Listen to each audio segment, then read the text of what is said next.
હિન્દુ મિલન મંદિરના ગણપતિ ઉત્સવમાં ઐતિહાસિક પરિવર્તન. હવે માટીની નહીં, ધાતુની ગણેશજીની પ્રતિમાની થશે સ્થાપના. પર્યાવરણ સંરક્ષણનો અનોખો સંદેશ.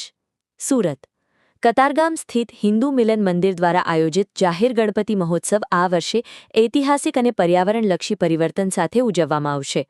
વર્ષોથી માટીની ગણેશજીની પ્રતિમાની સ્થાપના કરાતી હતી, પરંતુ આ વર્ષે પ્રથમ વખત ધાતુની ગણેશજીની પ્રતિમાની સ્થાપના કરવાનો નિર્ણય લેવામાં આવ્યો છે.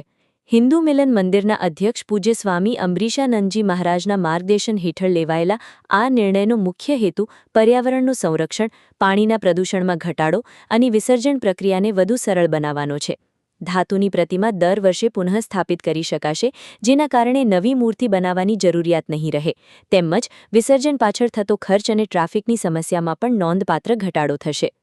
સ્વામી અંબરીશાનંદજી મહારાજે સુરત શહેરના તમામ જાહેર ગણેશોત્સવ આયોજકોને અપીલ કરી છે કે તેઓ પણ પર્યાવરણને અનુકૂળ ગણેશોત્સવની દિશામાં આગળ વધે અને ધાતુની પ્રતિમાના ઉપયોગ અંગે વિચારણા કરે. હિન્દુ મિલન મંદિરનો આ નિર્ણય પર્યાવરણ જાગૃતિ સાથે ધાર્મિક આસ્થાનું સુંદર સમન્વય રજૂ કરે છે અને અન્ય આયોજકો માટે પણ પ્રેરણારૂપ બની શકે છે.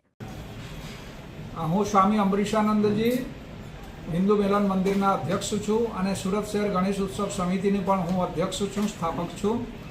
આ વર્ષે ઈશ્વરની પ્રેરણાથી અમે હિન્દુ મિલન મંદિરમાં જે ગણેશ ઉત્સવ સમિતિના વડીલ છે કહીએ તો વાંધો નથી, જે પ્રચાર એ છે પ્રથપ્રદર્શક છે, અને અહીંયા અમે આ વર્ષથી જે ધાતુની પંચધાતુની મૂર્તિ છે એ મૂર્તિનું પ્રતિષ્ઠા કરીશું અને આ મૂર્તિ કાયમ રહેશે. અને પૂજા માટે એક 1.25 ફૂટની મૂર્તિ, માટીની મૂર્તિ રહેશે, જેના ઉપર પૂજન વિધિ થશે અને ત્યાર પછી વિસર્જન અનંત ચૌદસના દિવસે એનું વિસર્જન કરવામાં આવશે ત્યાં એક તપેલાની અંદર, એક કુંડની અંદર. અને આ મૂર્તિ જે છે આ મૂર્તિ અમે પ્રોસેસનમાં લઈ જઈને પછી અમે લઈ આવીશું. હું સુરત શહેરના જે ગણેશ સ્થાપકો મિત્રો છે, જે લોકો વર્ષોથી આ મૂર્તિઓની સ્થાપના કરે છે, જેની સંખ્યા લગભગ 80,000 થી 85,000 છે, તો આ આયોજક મિત્રોને હું અપીલ કરું છું, આપ પણ આ દિશા તરફ વિચારો અને આ પણ ધાતુની મૂર્તિની પ્રતિષ્ઠા કરો એવી અમારી બધા સંતોની લાગણી છે, જે વર્તમાન સમયને માટે અત્યંત જરૂરી છે અને અનેક પ્રકારની જે સમસ્યાઓ છે એ સમસ્યાનું પણ એનું સમાધાન થઈ જશે. અસ્તુ, નમસ્કાર, જય હિન્દ.